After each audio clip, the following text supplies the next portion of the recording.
Class 12th की probability को समझने के लिए आपको ज़रूरत होगी 2-3 चैप्टर्स की, जो कि क्लास 11th में आपने पढ़ रखा है। Set theory, permutation combination and class 11th में आपने प्रोबेबिलिटी भी पढ़ा है। तो ये तीनों चैप्टर यहाँ पे यूज होगा क्लास 12th की प्रोबेबिलिटी में। अब कई स्टूडेंट्स ऐसे होंगे या तो ये तीनों चैप्टर नहीं पढ़े होंगे या पढ़े हैं तो भूल चुके हैं, तो घबराने वाली बात नहीं है। आज के इस वीडियो में मैं आपको बताऊंगा वो बेसिक चीज़ें जो क्लास 12th की प्रोबेबिलिटी को समझने के लिए ज़रूरत है। जैसे हम लोग पहले बात करेंगे सेट थ्योरी पे। सेट थ्योरी हम लोग पूरा नहीं पढ़ेंगे, पूरा डीप में नहीं जाएंगे, हम लोग उतना ही देखेंगे जितना हमें ज़रूरत है क्लास 12th की प्रोबेबिलिटी को समझने के लिए। सही है। तो ये वीडियो उन स्टूडेंट्स को ज़्यादा हेल्प करेगा जिन्होंने क्लास 11th में सेट थ्योरी नहीं पढ़ा है या फिर पढ़े हैं भूल चुके हैं, तो उसको हम लोग यहाँ पे रिकॉल करेंगे। ठीक है ना। तो हम लोग स्टार्ट करेंगे सेट थ्योरी के बेसिक से, इसके बाद हम लोग कुछ इंपॉर्टेंट टर्म्स पे जाएंगे जो कि प्रोबेबिलिटी से रिलेटेड है। तो चलिए हम लोग वीडियो स्टार्ट करते हैं। तो यहाँ पे सबसे पहले हम लोग बात करेंगे सेट पे कि आखिर सेट क्या होता है। ठीक है ना।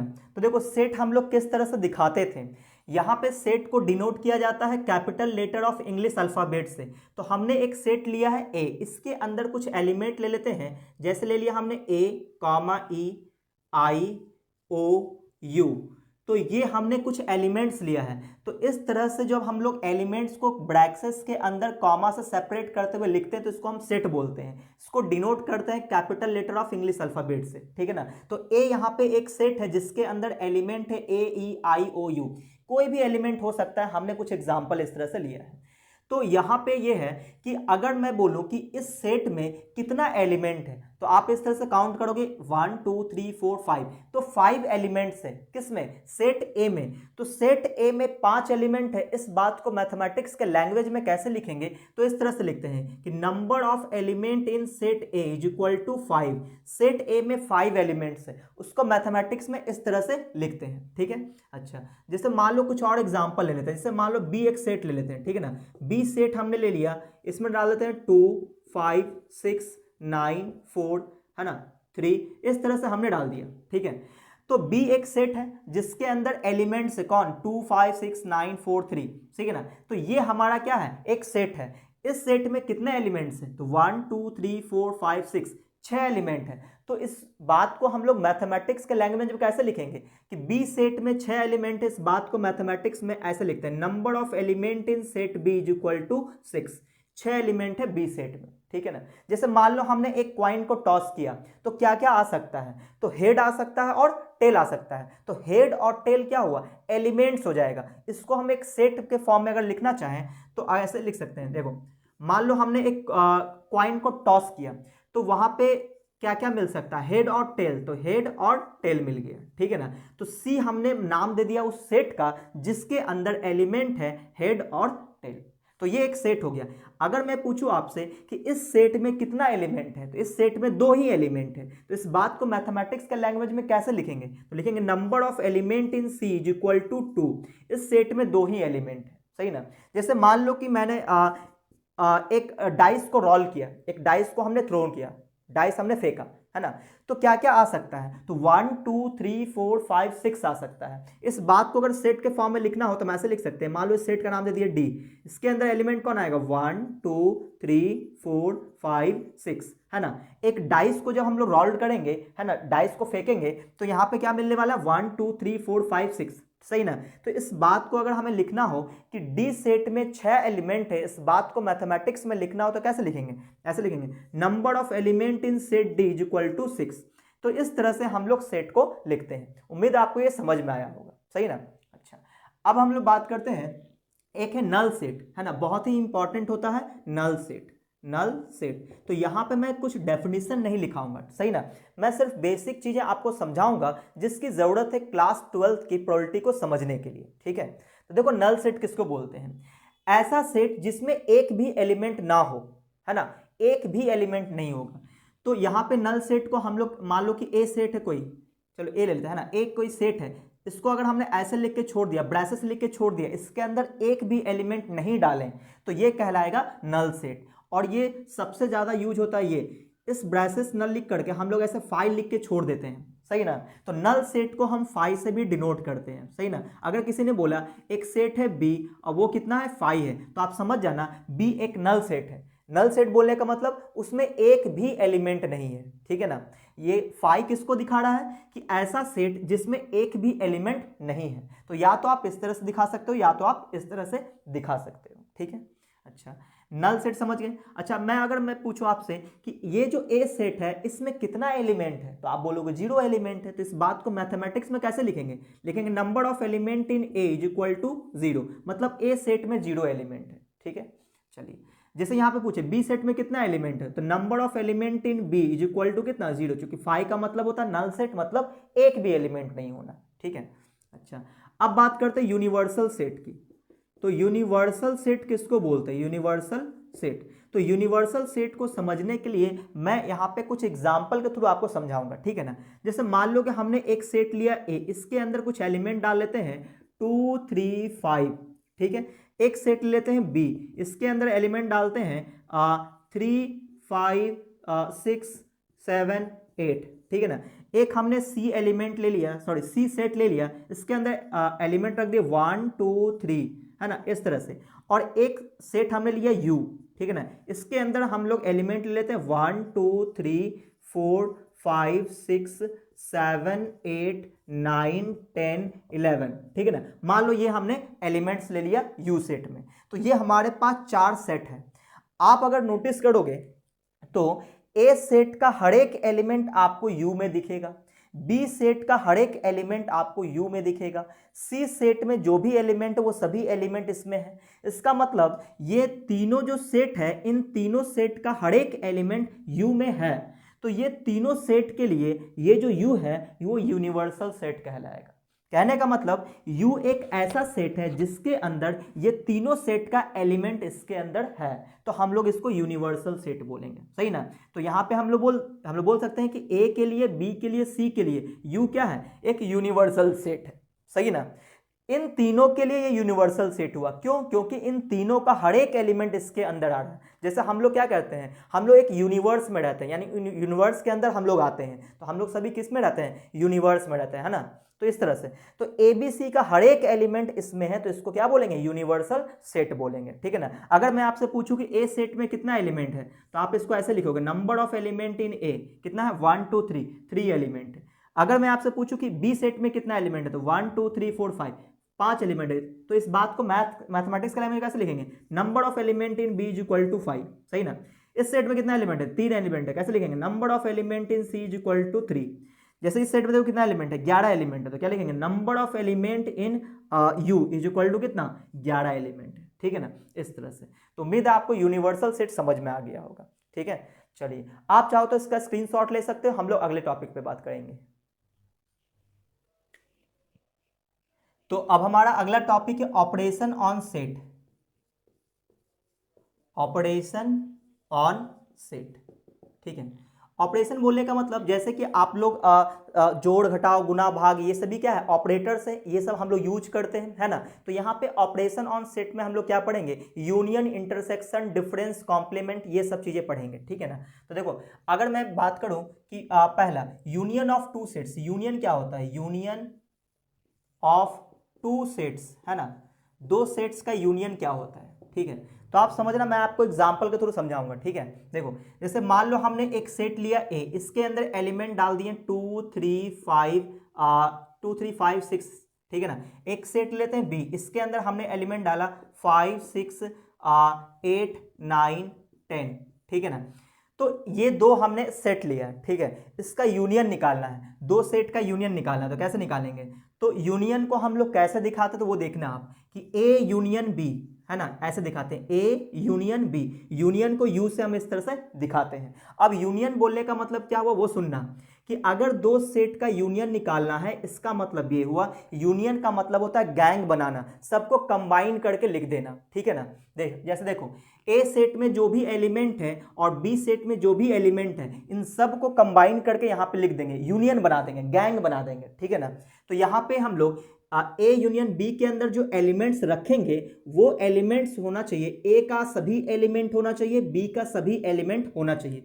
बस ध्यान रहे रिपीट नहीं करना है, ठीक है। जैसे देखो यहाँ पे क्या क्या लिखेंगे, तो 2 आ जाएगा, 3 5 6, देखो 5 6 पहले से आ चुका है, तो 8 9 और 10, ये आ गया ए यूनियन बी। तो ए यूनियन बी में हमने क्या किया, ए का सभी एलिमेंट लिख दिया, बी का सभी एलिमेंट लिख दिया, सही है ना। तो देखो ए यूनियन बी एक सेट आ गया जिसके अंदर जो एलिमेंट्स है वो सभी एलिमेंट ए का है और बी का भी है, सही है ना, रिपीट मैंने नहीं किया है। तो अगर मैं आपसे पूछूं कि ए सेट में कितना एलिमेंट है, तो आप बोलोगे 4 एलिमेंट है, इसको ऐसे लिखेंगे, number of element in A is equal to 4। B set में कितना एलिमेंट है, तो number of element in B कितना है, 1 2 3 4 5, 5 एलिमेंट है। अब देखो ए यूनियन बी में कितना एलिमेंट है, 1 2 3 4 5 6 7, तो ऐसा लिखेंगे, number of element in A union B, है ना। ए यूनियन बी में टोटल 7 एलिमेंट है, 1 2 3 4 5 6 7, 7 एलिमेंट है। तो इस बात को मैथमेटिक्स के लैंग्वेज में ऐसे लिखते हैं, number of element in A union B is equal to कितना, 7। तो यू का मतलब होता है यूनियन, यूनियन का मतलब कंबाइन कर देना, ठीक है ना, इस तरह से। अब देखो यहाँ पे मैं ये जो चीजें दिखाया, ये चीजें क्या है, ये डेटा जो मैंने दिखाया है वो इस नॉर्मल फॉर्म में दिखाया है। अगर मैं इसका वेन डायग्राम बनाऊं, वेन डायग्राम, इसी का वेन डायग्राम, अब आप बोलोगे सर वेन डायग्राम क्या होता है, तो देखो वेन डायग्राम जो होता है, ये जो डेटा दिया हुआ है इस डेटा को फोटो के थ्रू दिखाएंगे, तो हम लोग उसको वेन डायग्राम कहते हैं, ठीक है ना। देखो सबसे पहली चीज तो आप ये समझो कि वेन डायग्राम में दो तरह के फोटो आपको देखने को मिलेगा। एक तो इस तरह का बॉक्स देखने को मिलेगा, ये जो बॉक्स है ये किसको रिप्रेजेंट कर रहा होता है, ये यूनिवर्सल सेट को रिप्रेजेंट करता है, ठीक, सही ना। और जो यूनिवर्सल सेट होता है उसी के अंदर जो अभी सेट होगा वो इसके अंदर आएगा, ठीक है। तो एक यूनिवर्सल सेट हम लोग हमेशा ले लेंगे, क्योंकि जो भी हम काम करेंगे यूनिवर्सल के अंदर ही करेंगे, ठीक है ना। तो ये एक हमारा यूनिवर्सल सेट हो गया। अच्छा, अब इसके अंदर सेट कौन कौन आएगा, ए आएगा और बी आएगा, ठीक है ना। तो जो यूनिवर्सल सेट के अंदर जो सेट होता है उसको हम सर्कल से दिखाते हैं, ठीक है। अब सर्कल को दिखाने का 3 तरीका हो सकता है, क्या क्या वो सुनना। एक तो मैंने ऐसे दिखा दिया, एक ए सेट ले लिया इस तरह से और बी सेट लिया कुछ इस तरह से, ठीक है ना। तो आप बोलोगे सर यहां पे आपने इस तरह से इंटरसेक्ट करके क्यों दिखाया है ना। तो देखो कई बच्चा बोलेगा सर आप ऐसे इसको दिखाओ, ऐसे कि एक सेट यहां पे ले लो और दूसरा सेट यहां पे ले लो, ठीक है ना, ए और बी, ऐसा भी तो हो सकता है। फिर कई बच्चा बोलेगा सर ऐसा भी तो हो सकता है कि एक सेट ले लो आप ए, ये ए और इसके अंदर ले लो बी, है ना, ये भी हो सकता है। तो यहां पे आपको ध्यान रखना होगा कि कौन सा सेट आपको लेना चाहिए, वो डिपेंड करेगा ए और बी पे। ए और बी का आपने इस तरह से बनाया है, तो देखो ए और बी में अगर कुछ एलिमेंट कॉमन रहे, जैसे यहां पे देखो 5 6 है, यहां भी 5 6 है, कुछ एलिमेंट कॉमन है, तो हम लोग इस तरह का फोटो बनाएंगे कि ए और बी में ए और बी में कुछ पार्ट कॉमन जा रहा है, सही ना। अगर ए और बी दोनों डिफरेंट हो, कुछ भी कॉमन नहीं हो, तो ऐसा वाला फोटो बनाएंगे, कुछ भी कॉमन नहीं है। और ये फोटो कब बनेगा, जब बी सेट का जो एलिमेंट है वो सभी के सभी ए में आ जाए, बी सेट का हर एक एलिमेंट ए के अंदर हो, तो ए सेट के अंदर बी को डाल देंगे, सही ना। तो जब भी हम लोग वेन डायग्राम बनाते हैं तो इस तरह से देख करके बनाते हैं कि कौन सा बनाना चाहिए। तो यहां पे हमको क्या दिखा कि ए और बी में 5 और 6 कुछ एलिमेंट कॉमन है, तो हमने कुछ एलिमेंट जब कॉमन देखा तो इस तरह का फोटो हमने बनाया, सही है ना। तो आपको बताना है कि इसमें हमको कैसे फिल करेंगे, कैसे इस डेटा को यहाँ पे रखेंगे। इस डेटा को इस फोटो के थ्रू जब दिखाते हैं तो इसको वेन डायग्राम बोलते हैं, ठीक है ना। अब देखो ये सभी एलिमेंट्स को इस डेटा के अंदर रखेंगे, कैसे, तो वो सुनना। सबसे पहले हम लोग हमेशा कॉमन वाले एरिया को फिल करते हैं, सही ना। तो कॉमन वाला एरिया ये है, ये वाला एरिया कॉमन एरिया है जिसमें ए और बी दोनों का एलिमेंट आएगा। तो इसके अंदर कौन कौन आ जाएगा, इसके अंदर आ जाएगा कौन सा, 5 और 6, क्योंकि यही दोनों कॉमन है, तो यहां पे आ जाएगा 5 और 6, ठीक है। अच्छा, अब यहां पे कौन सा एलिमेंट आएगा, तो देखो ये सर्कल है ए का, तो ए में कौन कौन सा एलिमेंट है, 2 3 5 6, तो आप देखो ए में जो है 5 और 6 पहले से आ चुका है, तो बचा कौन, 2 और 3, तो 2 और 3 यहां पे रख देंगे, 2 और 3, ठीक है। अच्छा, अब देखो बी वाले सर्कल में कौन कौन आना चाहिए, तो बी वाले सर्कल में आना चाहिए 5 6 8 9 10, तो देखो 5 और 6 तो पहले से आ चुका है, बचा कौन, 8 9 और 10, सही ना। तो ये डेटा हमने फिल कर दिया। अब आपको क्या करना है, इसको कलर करना है उस पार्ट को जो ए यूनियन बी को बता रहा है। तो आप देखो ए यूनियन बी जो है ये पूरा का पूरा बता रहा है ए यूनियन बी, तो ए यूनियन बी अगर कोई पूछा जाए कि आप इसमें कलर करके बताओ कि ए यूनियन बी कौन सा वाला पार्ट है, तो आप ये बताओगे ये टोटल पार्ट है ए यूनियन बी, जिसमें ए भी आ गया है और बी भी आ गया है ना, ये सभी एलिमेंट्स आ गया इसमें। तो इसको हम इस तरह से कलर कर दिए। तो ये जो कलर पार्ट है ये क्या दिखा रहा है, ए यूनियन बी को दिखा रहा है, ठीक है ना, ए यूनियन बी को दिखा रहा है, ठीक है, इस तरह से ए यूनियन बी। क्योंकि इस तरह का फोटो हमने इसलिए बनाया क्योंकि 5 और 6 इसमें कॉमन है, ये वाला फोटो इस केस के लिए नहीं बन सकता है, ठीक है ना। चलिए अब आप चाहे तो इसका स्क्रीनशॉट ले लो, हम लोग अगले टॉपिक पे बात करेंगे। तो अब हमारा दूसरा टॉपिक है इंटरसेक्शन ऑफ टू सेट, है ना, इंटरसेक्शन ऑफ टू सेट्स, दो सेट का इंटरसेक्शन का क्या मतलब होता है, ठीक है ना, और उसको दिखाते कैसे। तो एग्जांपल के थ्रू समझते हैं। मान लो ए सेट में हमने एलिमेंट ले लिया 2 5 6, ठीक है ना, 2 5 6 ले लिया, और एक सेट लेते हैं बी जिसके अंदर एलिमेंट ले लेते हैं 1 2 4 1 2 4 3, ठीक है ना, और चलो 5 भी कर लेते हैं इस तरह से। तो ए और सेट और बी सेट हमने ले लिया है। अब हमें दिखाना है कि ए इंटरसेक्शन बी दिखाना है। तो ए इंटरसेक्शन बी को हम ऐसे दिखाते हैं कि ए और इंटरसेक्शन ऐसे दिखाते हैं, और बी ये हो गया ए इंटरसेक्शन बी ऐसे दिखाते हैं। इंटरसेक्शन का मतलब होता है कॉमन, जो दोनों सेट में कॉमन होगा वही एलिमेंट इसके अंदर आएगा। यूनियन में क्या था कि सभी एलिमेंट को कंबाइन कर लिए थे, बस रिपीट नहीं किए थे, ठीक है ना। यहाँ पे क्या करेंगे, यहाँ पे हम उसी एलिमेंट को दिखाएंगे जो ए सेट में और बी सेट में कॉमन होगा। तो यहाँ पे कॉमन क्या है, देखो 2 यहाँ पे भी है, 2 यहाँ पे भी है, 2 कॉमन चला जाएगा, और यहाँ पे भी 5 है, यहाँ पे भी 5 है, तो 5 चला जाएगा कॉमन, बस इसके अलावा और कुछ भी कॉमन नहीं है। तो ये हो गया ए इंटरसेक्शन बी। यानी इंटरसेक्शन बोलते हैं आप समझ जाना कि कॉमन देखना है हमें, सही है ना। अच्छा, तो ये तो आ गया। अगर मैं बोलूँ कि ए सेट में कितना एलिमेंट है, तो देखो ए सेट में एलिमेंट है 3, है ना, तो इसको ऐसे लिखेंगे। बी सेट में कितना एलिमेंट है, तो 1 2 3 4 5 एलिमेंट है। Number of element in set B is equal to 5। अच्छा, ए इंटरसेक्शन बी में कितना एलिमेंट है, तो इसको ऐसे लिखेंगे, number of element in A intersection B is equal to कितना, 2। ए इंटरसेक्शन बी में 2 एलिमेंट्स है। अच्छा, अब अगर इसको हम वेन डायग्राम में दिखाना चाहें, वेन डायग्राम बोलने का मतलब ये जो डेटा दिया हुआ है इसको फोटो के थ्रू दिखाएंगे, सही ना। तो फोटो हम लोग कैसे बनाते हैं, सबसे पहले एक यूनिवर्सल सेट बनाएंगे। जो यहाँ पे रेक्टेंगल बॉक्स है वो किसको दिखा रहा है, यूनिवर्सल सेट को। इसी के अंदर ये दोनों सेट के लिए हम लोग फोटो बनाएंगे। तो ये दोनों के लिए हम क्या करेंगे, सर्कल बनाएंगे। कैसे सर्कल बनाएंगे, क्योंकि इसमें कुछ कॉमन है तो ऐसा वाला सर्कल बनाएंगे, सेट ए और ये हो गया सेट बी, ठीक है, ये दो सेट हो गया, सेट ए और ये सेट बी, सही है। और सबसे पहले हम लोग फिल किसको करते हैं, बीच वाले को। तो देखो यहाँ पे जो है वो कौन कौन सा एलिमेंट आएगा, है ना, इस वाले एरिया में कौन कौन सा एलिमेंट आएगा, तो जो कॉमन है वही एलिमेंट आएगा। तो कॉमन तो यही ना हुआ 2 5। तो यहाँ से एक चीज समझ में आया कि अच्छा कि ये वाला जो एरिया है ना वो ए इंटरसेक्शन बी को बता रहा है। इसके अंदर कौन कौन सा एलिमेंट आएगा, इसके अंदर एलिमेंट आएगा 2 और 5 आएगा। क्यों, क्योंकि वो ए में भी है और बी में भी है। यही दो एलिमेंट है जो ए में भी है और बी में भी है, सही ना। अच्छा, अब यहाँ पे ए वाले सर्कल में होना चाहिए था कौन कौन, 2 5 6, जिसमें 5 2 और 5 पहले से, तो बचा कौन 6, तो 6 यहाँ पे आएगा। अब इस वाले सर्कल में देखो आना चाहिए कौन कौन, 1 2 4 3 5, जिसमें पहले से 2 और 5 है, तो बचा कौन 1 4 3, तो 1 4 और 3 ये तीनों बच गया।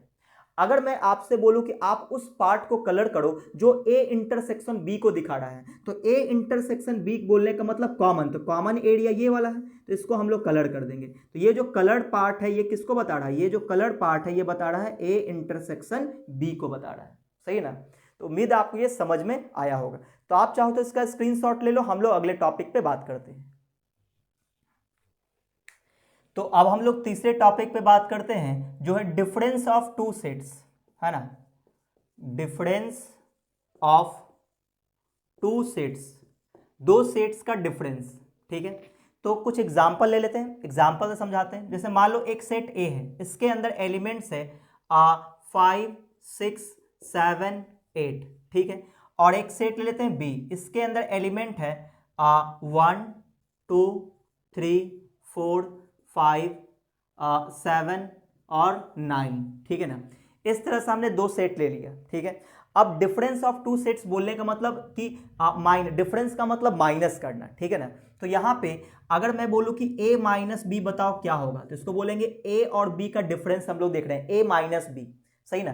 तो a माइनस बी कैसे निकालेंगे वो सुनना।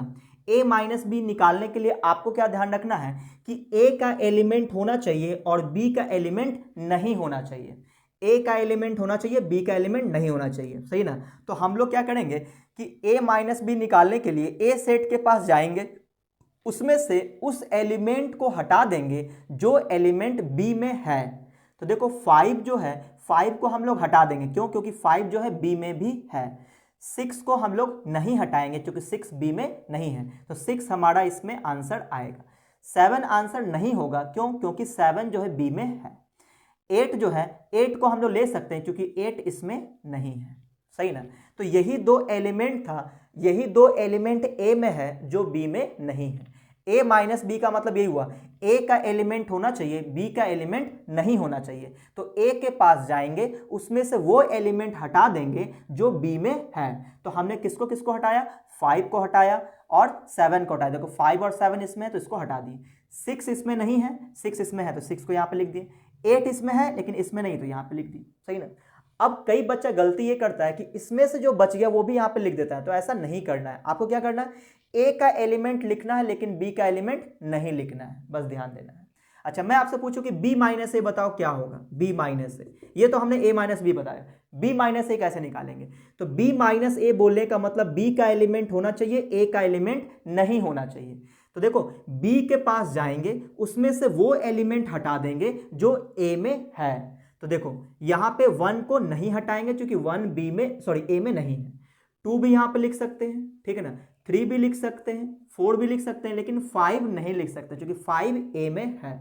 7 को लिख सकते हैं क्योंकि 7 को नहीं लिख सकते क्योंकि 7 a में है, इसको नहीं लिख सकते। 9 को लिख सकते हैं तो 9 आ गया। तो देखो ये हो गया b माइनस से। तो एक चीज तो आपको दिख रहा होगा कि a minus B B minus A बराबर नहीं होता है। अगर मैं बोलूं कि a सेट में कितना एलिमेंट है तो आप बोलोगे number of element in a is equal to कितना? 4 एलिमेंट है। b सेट में कितना एलिमेंट है? Number of element in b is equal to कितना? 1 2 3 4 5 6 7, 7 एलिमेंट है। अच्छा, a माइनस बी में कितना एलिमेंट है? तो इसको ऐसे लिखेंगे, number of element in a minus B is equal to कितना? 1 2 एलिमेंट है ना। Number of element in b minus A, b minus A में कितना एलिमेंट है? तो 1 2 3 4 5, 5 एलिमेंट्स, ठीक है ना। इस तरह से लिखते हैं। अब इस डेटा को अगर वेन डायग्राम में दिखाया जाए तो कैसे दिखाएंगे? तो सबसे पहले हम एक यूनिवर्सल सेट लेंगे, ठीक है ना, एक यूनिवर्सल सेट लेंगे। ये जो रेक्टेंगल बॉक्स है यूनिवर्सल सेट को दिखा रहा होता है। इसके अंदर 2 सेट ले लेंगे a और एक सेट ले लेंगे b, ठीक है। ये हो गया a और ये हो गया b, सही ना।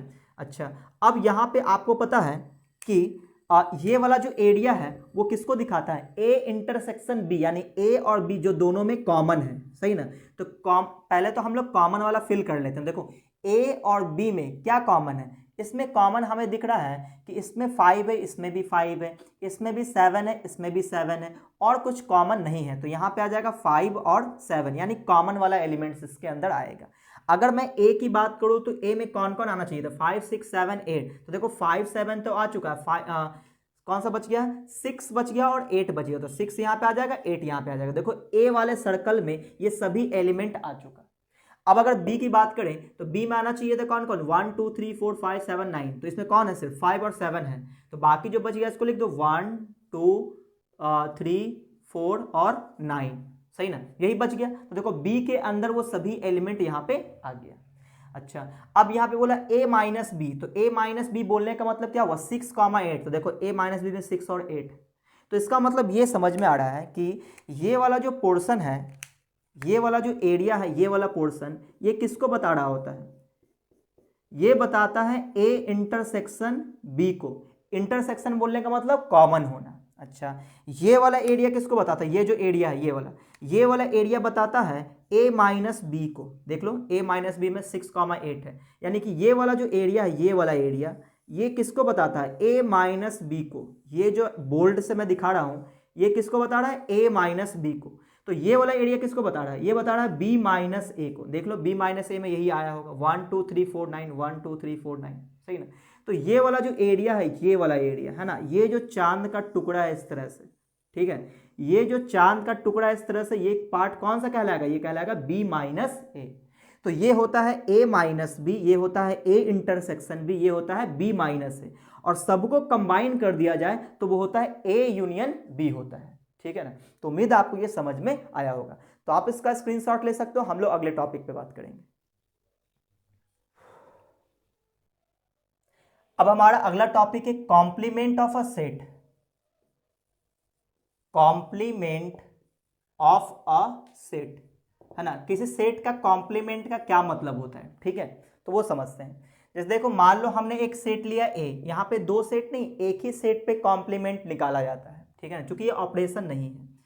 तो सेट ए में मान लो हमने एक एलिमेंट ले लिया है 5 6 7, सही ना। तो ये तीन एलिमेंट हमने सेट ए में लिया है।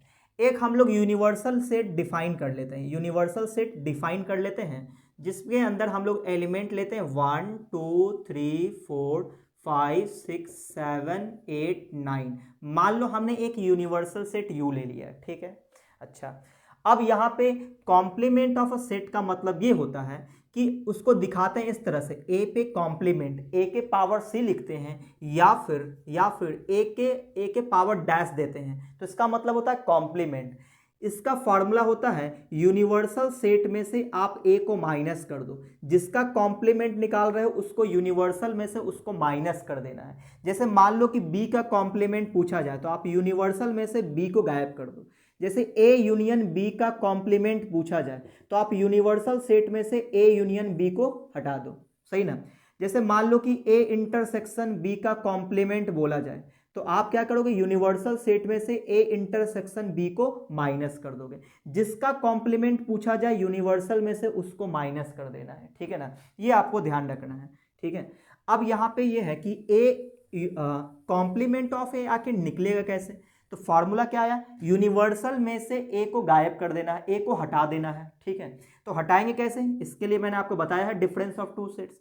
यूनिवर्सल में से ए को माइनस कर दो, देखो यूनिवर्सल सेट ये है, इसमें से इसको माइनस करेंगे, यानी कि आंसर होगा यूनिवर्सल सेट का एलिमेंट जिसमें ए सेट का एलिमेंट नहीं होना चाहिए। तो यूनिवर्सल के पास जाएंगे, उस एलिमेंट को हटा देंगे जो ए में है। तो देखो 1 तो रहेगा, 1 रहेगा, 2 रहेगा, 3 4 भी रहेगा, 5 नहीं हो सकता क्योंकि 5 ए में है तो उसको हटा देंगे, 5 को हटा देंगे, 6 को हटा देंगे और 7 को हटा देंगे। तो हमने यूनिवर्सल सेट में से उस एलिमेंट को डिलीट कर दिया जो ए में है, तो बचा कौन, 1 2 3 4 8 और 9, 8 और 9। तो ये आ गया हमारा ए का कॉम्प्लीमेंट, ठीक है ना। तो इसमें कितना एलिमेंट है, अगर पूछा जाए कि ए के कॉम्प्लीमेंट में कितना एलिमेंट है तो ऐसे लिखेंगे number of element in A का कॉम्प्लीमेंट, या फिर आप ऐसे लिख सकते हो number of element in A dash is equal to कितना एलिमेंट है, 1 2 3 4 5 6, 6 एलिमेंट है, सही ना। इस तरह से अगर इसको वेन डायग्राम में दिखाना तो कैसे दिखाएंगे, वो देखो, ये रहा हमारा यूनिवर्सल सेट। यूनिवर्सल सेट को हम लोग हमेशा रेक्टेंगल बॉक्स से दिखाते हैं, ठीक है। इसके अंदर एक सेट ले लिया हमने ए, एक ही सेट है तो ए ले लिया हमने, ठीक है। अब यहाँ पे हमें ए के कॉम्प्लीमेंट को दिखाना है, ठीक है। तो ये सेट है ए। अब देखो यहाँ पे इस सर्कल के अंदर कौन कौन सा एलिमेंट्स आएंगे ये ध्यान दो। तो इसके अंदर आएगा 5 6 7, तो यहाँ पे आ जाएगा 5 6 और 7, ये 3 एलिमेंट्स आएंगे। अच्छा, यूनिवर्सल सेट के अंदर ये सभी एलिमेंट आना चाहिए। तो आप देखो ये जो 5 6 7 है ये भी तो यूनिवर्सल सेट के अंदर ही आया है, तो जो बचा है उसको कहाँ दिखाएंगे, बाहर दिखाएंगे। तो बचा है कौन, बचा है 1 2 3 4 8 और 9, बाहर कहीं भी लिख सकते हैं, जो बच गया बाहर कहीं भी लिख सकते हैं, बस इस बॉक्स से बाहर नहीं जाना है क्योंकि यूनिवर्सल से बाहर थोड़ी ना जाएंगे। तो आप देखोगे ध्यान से कि ये जो बाहर वाला एरिया है, इस ए पार्ट को छोड़ दिया जाए, ये जो बाहर वाला एरिया है वही दिखा रहा है ए के कॉम्प्लीमेंट को। देखो 1 2 3 4 8 9, देखो 1 2 3 4 8 9, इसका मतलब ये हुआ कि ये जो बाहर वाला एरिया है, ए सर्कल को छोड़ करके ये जो बाहर वाला एरिया है वो किसको दिखा रहा है, ए के कॉम्प्लीमेंट को दिखा रहा है, सही ना। जो ए में नहीं है, जो ए में नहीं है उसी को क्या बोलते हैं, ए का कॉम्प्लीमेंट बोलते हैं। जो ए में नहीं है उसको ए का कॉम्प्लीमेंट बोलते हैं। ये जो कलर पार्ट है ब्लू से वो क्या है, ए के कॉम्प्लीमेंट को दिखा रहा है, सही ना। तो ए के कॉम्प्लीमेंट बोलने का मतलब जो एलिमेंट ए में नहीं है, सही ना, इसका मतलब ये होता है, सही है। तो उम्मीद है आपको ये समझ में आ गया होगा। तो आप चाहो तो इसका स्क्रीनशॉट ले सकते हो। तो अब हमारा अगला टॉपिक है theorems on number of elements of sets, है ना। सेट्स में जो नंबर ऑफ एलिमेंट्स होगा उस पे कुछ अलजेब्राइक इक्वेशन है ना, जिसको आपको ध्यान रखना है, कुछ आइडेंटिटीज है आपको ध्यान रखना है, सही ना।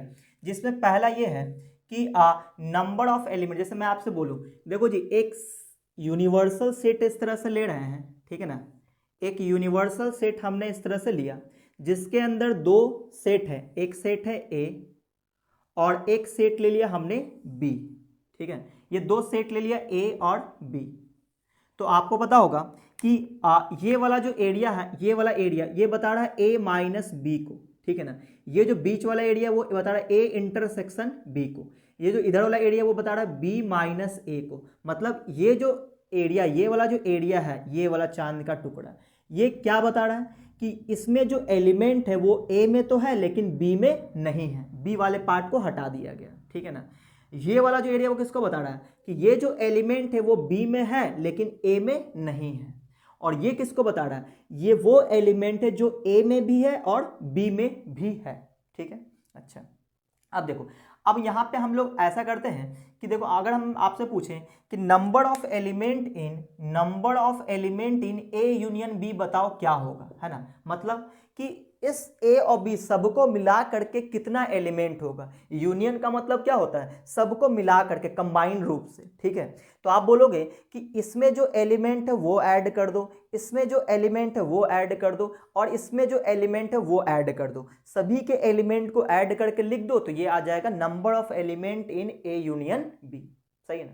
अच्छा, या फिर आप ऐसा कह सकते हो कि ए वाले सर्कल में जितना एलिमेंट है वो प्लस बी वाले सर्कल में जितना एलिमेंट है वो, दोनों को जोड़ दें तो इसमें प्रॉब्लम ये होगा कि ए इंटरसेक्शन बी वाला जो एलिमेंट है वो दो दो बार काउंट हो गया, ठीक है ना। तो हमें क्या करना पड़ेगा, इन सभी के एलिमेंट को लिखने के लिए हम ये बोलेंगे कि ए सेट का सभी एलिमेंट और बी सेट का सभी एलिमेंट को ऐड करने के बाद माइनस करना पड़ेगा इस वाले एलिमेंट को, इसमें जितना नंबर ऑफ एलिमेंट है, ठीक है। तो आपने क्लास 11th में इसका फॉर्मूला पढ़ा हो क्या, number of element in A plus number of element in set B minus number of element in A intersection B, ठीक है ना। तो कैसे आया वो समझ लो, number of element in A, तो ए सेट में जो एलिमेंट है वो, अब प्लस बी सेट में जो एलिमेंट है वो, तो जैसे ही इन दोनों को प्लस किए तो ये वाला जो एलिमेंट्स है वो दो दो बार ऐड हो गया, इसीलिए एक बार ये माइनस कर दिया गया कि number of element in A intersection B को माइनस कर दिया गया, सही ना। तो ये फॉर्मूला आपने क्लास 11th के सेट थ्योरी में पढ़ा है, नहीं पढ़ा है तो अभी आप देख लो ये चीजें, ठीक है। अब क्लास 12th में प्रोबेबिलिटी में क्या होगा, यही चीज जहां पे नंबर लिखा वहां पे पी लिखा होगा, probability of A union B, तो इसका फॉर्मूला आएगा probability of A plus probability of B और minus probability of A intersection B, एकदम डिट्टो ऐसा ही यूज होगा, सही ना, नंबर की जगह बस प्रोबेबिलिटी होगा, इसीलिए सेट थ्योरी मैंने आपको स्टार्टिंग में ही बता दिया। तो ये चीज यूज होगा प्रोबेबिलिटी में, सही ना, तो आपको ध्यान रखना है। अच्छा, अगर मैं बोलूं कि इसमें कितना एलिमेंट होगा, ए माइनस बी में कितना एलिमेंट होगा, तो ए माइनस बी में जो एलिमेंट होगा उसको हम लोग कैसे लिखते हैं वो आप ध्यान से सुनना। हम ये बोलेंगे ए सेट में जो एलिमेंट है उसको लेंगे और ए इंटरसेक्शन इस वाले एरिया में जो एलिमेंट है उसको माइनस कर देंगे, तो क्या मिल जाएगा, ए माइनस बी में जो नंबर ऑफ एलिमेंट है। अगर मैं बोलूं कि number of element in A minus B कैसे निकालेंगे, तो आपको बोलना पड़ेगा ए सर्कल में जितना एलिमेंट है वो लिखो, नंबर ऑफ एलिमेंट इन ए, फिर माइनस कर दो उसमें से इसका एलिमेंट, यानी कि number of element in A intersection B, ऐसे। तो ये भी आपने क्लास 11th में पढ़ा है। अब क्लास 12th में क्या यूज होगा, ऐसे कि probability of A minus B is equal to होगा probability of A minus probability of A intersection B, इस तरह से यूज होगा। डिट्टो बिल्कुल ऐसे ही यूज होता है, जो भी यहाँ पे अलजेब्राइक है ना, जो भी सेट थ्योरी से जो भी अलजेब्राइक इक्वेशन है या फिर अलजेब्राइक आइडेंटिटीज है वो सभी प्रोबेबिलिटी में एज इट इज यूज होता है, सही है ना। इसीलिए हम लोग सेट थ्योरी को ध्यान में रखते हैं प्रोबेबिलिटी को समझने के लिए। अच्छा, अब अगर मैं पूछूं आपसे कि वो जो b माइनस ए है, जैसे तीसरा में कि number of element in b minus A क्या होगा, तो आप बोलोगे number of element in b minus number of element in b intersection a, या फिर a इंटरसेक्शन b, एक ही बात है ना, a इंटरसेक्शन b, आप ये कह सकते हो। और अगर प्रोबेबिलिटी रहता तो क्या कहते हैं आप, ऐसे बोलते हैं कि probability of b minus A is equal to probability of B और minus probability of A intersection B, या फिर बी इंटरसेक्शन ए, एक ही बात है। ए इंटरसेक्शन बी बोले या बी इंटरसेक्शन ए बोले, एक ही बात है, सही ना। तो आपको ये ध्यान रखना है। तो इस तरह से number of element of sets का जो कॉन्सेप्ट है बिल्कुल एज इट इज यूज होता है प्रोबेबिलिटी में, तो आपको ये ध्यान रखना है। चलिए, तो आप इसका स्क्रीनशॉट ले लो। अब हम लोग आते हैं कुछ जो स्पेशल टर्म्स हैं प्रोबेबिलिटी का जिसका यूज होने वाला है। तो अब हमारा अगला टॉपिक है basic terms used in probability, सही ना। कुछ बेसिक टर्म्स है जो प्रोबेबिलिटी में यूज होता है, उसको हम लोग देखने जा रहे हैं। देखो, पहला क्या है? पहला है एक्सपेरिमेंट। तो एक्सपेरिमेंट यहां पे क्या है उसको समझते हैं, सही ना। जैसे मान लो हमने क्वाइन को टॉस किया, ये एक एक्सपेरिमेंट हो गया। हमने डाइस को थ्रो किया, एक्सपेरिमेंट हो गया, है ना। प्लेइंग कार्ड को हमने लिया, तो वो एक्सपेरिमेंट है। तो यहाँ पे एक्सपेरिमेंट क्या होता है, जैसे मैं कुछ एग्जाम्पल के थ्रू बताऊं, एग्जाम्पल, है ना, कि टॉसिंग अ क्वाइन, ये एक एक्सपेरिमेंट हो गया, है ना। थ्रोइंग अ डाइस, है ना। पासा को हमने इस तरह से फेंका, ये क्या हो गया? एक्सपेरिमेंट हो गया। तो इस तरह से बहुत सारा एक्सपेरिमेंट होगा, और ये सब एक्सपेरिमेंट कैसा है? रैंडम एक्सपेरिमेंट है। रैंडम एक्सपेरिमेंट किसको बोलते हैं? जिसका रिजल्ट फिक्स नहीं होता है, कुछ भी आ सकता है, ठीक है ना। तो ये सभी हमारे एक्सपेरिमेंट है, इसको आप रैंडम एक्सपेरिमेंट भी कह सकते हो। अच्छा, अब दूसरा है आउटकम्स। अब देखो, हमने कुछ एक्सपेरिमेंट किया है तो कुछ ना कुछ रिजल्ट आएगा। तो एक्सपेरिमेंट के द्वारा जो रिजल्ट आता है उसको हम लोग आउटकम्स बोलते हैं। जैसे हमने क्वाइन को टॉस किया तो हमें क्या मिलेगा? हेड मिलेगा और टेल मिलेगा, सही है। हमने थ्रोइंग अ डाइस को थ्रो किया तो क्या मिलेगा? 1 2 3 4 5 6, इनमें से कुछ भी मिल सकता है, सही ना। तो ये आ गया इसका आउटकम्स, सही है ना। तो आपको आउटकम समझ में आ रहा है। एक्सपेरिमेंट क्या हुआ कि जो भी हम काम करेंगे, जैसे टॉसिंग अ क्वाइन एक्सपेरिमेंट है, थ्रोइंग अ डाइस एक्सपेरिमेंट है, उस एक्सपेरिमेंट के द्वारा जो हमें रिजल्ट मिलता है उस रिजल्ट को हम लोग क्या बोलते हैं? उसको बोलते हैं आउटकम्स, सही ना। अच्छा, अब है तीसरा, क्या है? इवेंट। तीसरा है इवेंट। अब इवेंट क्या होता है? ये जो हमारे पास आउटकम आया है इसमें कुछ चीजें हम लोग ले लेते हैं, इसमें कुछ चीजें हमने सेलेक्ट कर लिया तो उसको इवेंट बोलते हैं। जैसे हमने हेड ले लिया तो हेड एक इवेंट हो गया, सही ना। जैसे हमने बोला कि एक डाइस को थ्रो किए, 5 आने का चांसेस क्या है, तो 5 हमारे लिए इवेंट हो गया, सही ना। जो हम सिलेक्ट करते हैं वो क्या कहलाता है? इवेंट कहलाता है। और जो एक्सपेरिमेंट करते हैं उसके द्वारा जितना भी चीजें आता है उसको हम क्या बोलते हैं? आउटकम्स बोलते हैं। उस आउटकम्स में से कुछ चीजें हम लोग सिलेक्ट कर लेते हैं, उसको क्या बोलते हैं? इवेंट बोलते हैं, सही ना। अच्छा, एक है हमारा सैंपल स्पेस, है ना। सैंपल स्पेस, ठीक है ना। तो सैंपल स्पेस किसको बोलते हैं? तो देखो, सैंपल स्पेस एक सेट होता है। किसका सेट होता है? जो आपने एक्सपेरिमेंट किया है उसके द्वारा जो आउटकम्स आया है उस आउटकम्स को सेट के फॉर्म में लिख दो तो उसको सैंपल स्पेस बोलते हैं। जैसे कि हमने जब टॉसिंग या क्वाइन किया, क्वाइन को जब हमने टॉस किया तो हमारे पास क्या क्या आ सकता है? हेड और टेल। तो ये तो आउटकम्स हो गया। इसको अगर हम सेट के फॉर्म में लिख दें, इस तरह से ब्रैसेस लगा दें, तो ये कहलाएगा सैंपल स्पेस। और सैंपल स्पेस को जनरली हम लोग एस से डिनोट करते तो बोलेंगे एस, है ना। जैसे मान लो ये थ्रोइंग अ डाइस, एक डाइस हमने थ्रो किया तो सैंपल स्पेस क्या मिलेगा? सैंपल स्पेस मिलेगा 1 2 3 4 5 6। इसको हम लोग सेट के फॉर्म में लिख देंगे तो बोलेंगे ये हो गया सैंपल स्पेस, उस एक्सपेरिमेंट का हो गया सैंपल स्पेस। और ये सैंपल स्पेस इस वाले एक्सपेरिमेंट का हो गया, क्वाइन को हमने टॉस किया। तो उम्मीद आपको ये समझ में आया होगा एक्सपेरिमेंट क्या है, आउटकम्स क्या है, इवेंट क्या है और सैंपल स्पेस क्या है, सही ना। प्रोबेबिलिटी में हम लोग किस पे वर्क करते हैं? इवेंट का हम लोग प्रोबेबिलिटी निकाल रहे होते हैं, सही ना। और इवेंट और सैंपल स्पेस, इन्हीं दोनों की बहुत ज्यादा जरूरत होती है हमें प्रोबेबिलिटी को समझने के लिए। इवेंट और सैंपल स्पेस, है ना। क्लास 10th में आपने पढ़ा होगा कि प्रोबेबिलिटी ऑफ इवेंट, इवेंट को जनरली हम लोग ई से दिखाते हैं। तो प्रोबेबिलिटी ऑफ इवेंट क्या होता था कि नंबर ऑफ इवेंट को ऊपर लिखते थे और नंबर ऑफ सैंपल स्पेस को नीचे लिखते थे, है ना। यही होता था classical definition of probability. Probability का क्लासिक डेफिनेशन यही है जो आपने क्लास 10th में भी पढ़ा है, 11th में भी पढ़ा है और मैंने आपको यहां भी बताया। ठीक है, जैसे मान लो कि आपने 10th में इस तरह से पढ़ा होगा कि हमने एक क्वाइन को टॉस किया तो टेल आने की क्या संभावना है, टेल आने की क्या प्रोबेबिलिटी है। तो आप ये समझ गए अच्छा कि हमने क्या टॉस किया, एक क्वाइन को टॉस किया, तो सैंपल स्पेस क्या हो गया, सैंपल स्पेस हो गया हेड और टेल हो गया, सही है। अच्छा, और हमसे क्या पूछा गया कि टेल आने की क्या संभावना है, तो टेल आने की मतलब टेल हमसे पूछा जा रहा है तो वो हमारा इवेंट हो गया, तो इवेंट कौन हो गया, इवेंट हो गया टेल, सही है। अच्छा, अब यहां पे हमें number of event, number of sample space की जरूरत है, तो यहां पे नंबर ऑफ सैंपल स्पेस कितना हो गया 2 और नंबर ऑफ इवेंट कितना हो गया 1।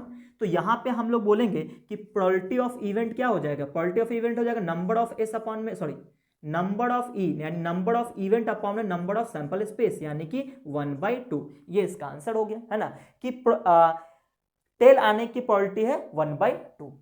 तो उम्मीद है आप लोग इस तरह से चीजें को समझे होंगे। तो ये कुछ बेसिक टर्म्स था जो आपने क्लास 10th में भी पढ़ा था, क्लास 11th में भी पढ़ा था, जिसकी जरूरत हमें यहां भी होने वाली है, इसलिए मैंने आपको ये चीजें बताया है, सही ना। तो उम्मीद आपको ये समझ में आया होगा। तो आज के इस वीडियो का हम लोग यहीं पे रोकते हैं। ये था आज कुछ बेसिक चीजें। अगले क्लास में हम लोग क्वेश्चंस भी करेंगे क्लास 12th की प्रोबेबिलिटी से और हम लोग कुछ थ्योरी भी देखेंगे।